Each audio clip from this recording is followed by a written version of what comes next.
Yun lang naman. Yeah. For the last question, last na kasi we're gonna sleep na, it's 11:30 p.m. and tomorrow is Sunday, early church.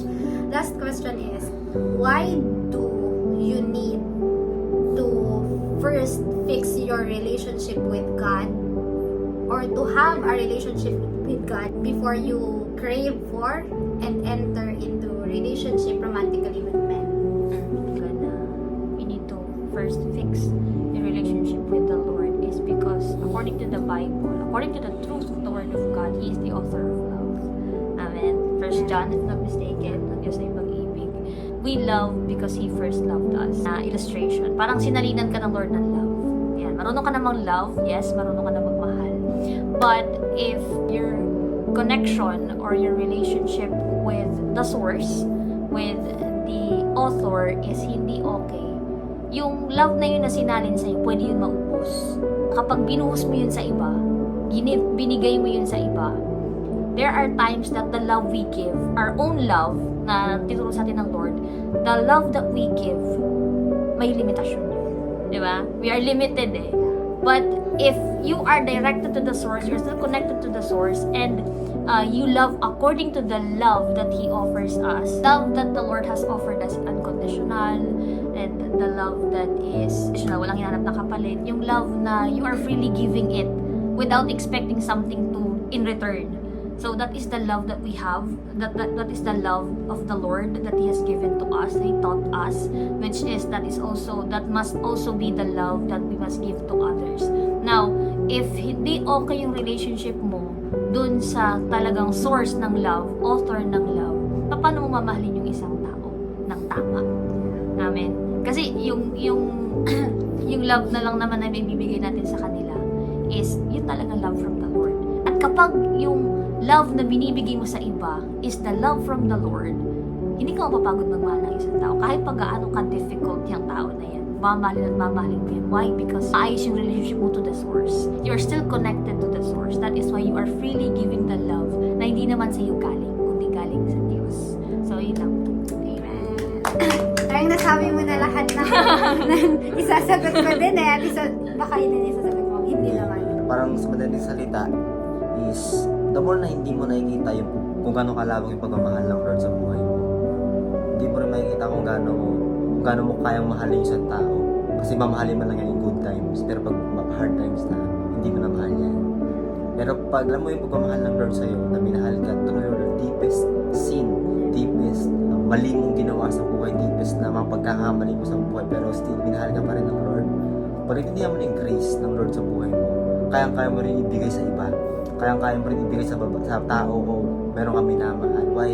Kasi pag pumasok sa relationship, hindi yan yung bed and roses na talaga smooth sailing. Kasi talagang meron talaga mga tampuhan, away. Pero kung ina-expect mo lang parang sa relationship is a good thing or parang puro kasiyahan, puro lambingan. Kapag nakaranas sila ng mga bad things or wrong things sa buhay mo, ayaw ka na. Kasi ang expect mo lang is ganitong aspect. Pero kung hindi kami pagmamahal ng Lord, pag nagkamali na siya sa harapan mo, pag meron na siya mga bagay na nagawa na hindi mo gusto, papasok agad sa iyo na, how can I judge these people kung itong Lord mismo minahal ako sa kabila ng pagkakamali ko? If you learn how to love difficult people, doon mo makikita na ikaw mismo difficult people ka rin. Pero minahal ka lang din ng Lord. Kaya sa bagay na yun, kaya mo na rin ibigay yung pagmamahal na yun sa iba. So sa bagay na yun is, you need to remember na the Lord loves you first so that you can love other people sa mga bagay na hindi na kaya ng pagmamahal ng isang tao. Just ang Lord lang may kayang gumawa nun para sa iba. So yun lang. Thank you. Sa bagay. So, yun na din yung sasabihin ko. Cut na. Totoo nga, tayong lahat, wala naman siguro na ayaw makaramdam na mahal siya. Kasi lahat tayo, we want to love and be loved. So, like ko nakikita yun sa mga postings and also sa mga, ang tawag dun, bio. Nakikita ko dun sa mga notes or sa status dun, to love and be loved. So, lahat tayo, we wanted to feel na may nagmamahal sa atin. And at times, gusto din naman natin na magmahal ng ibang tao.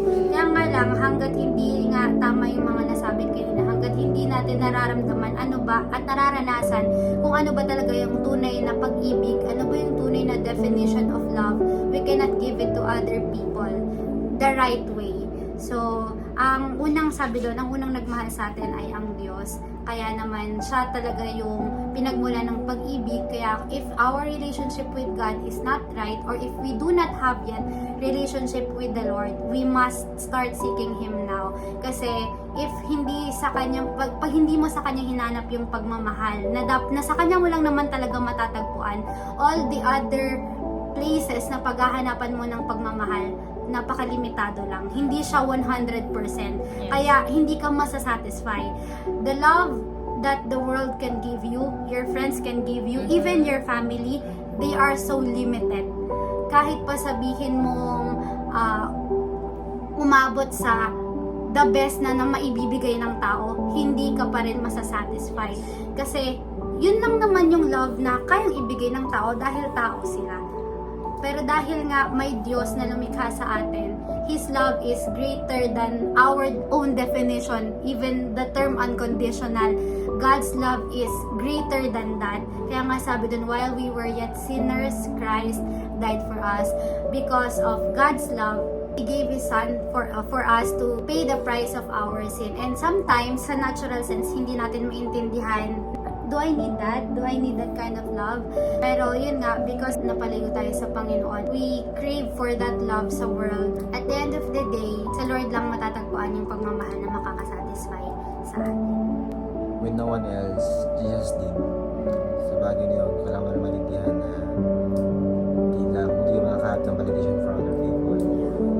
Jesus is the first one who blood shed for you.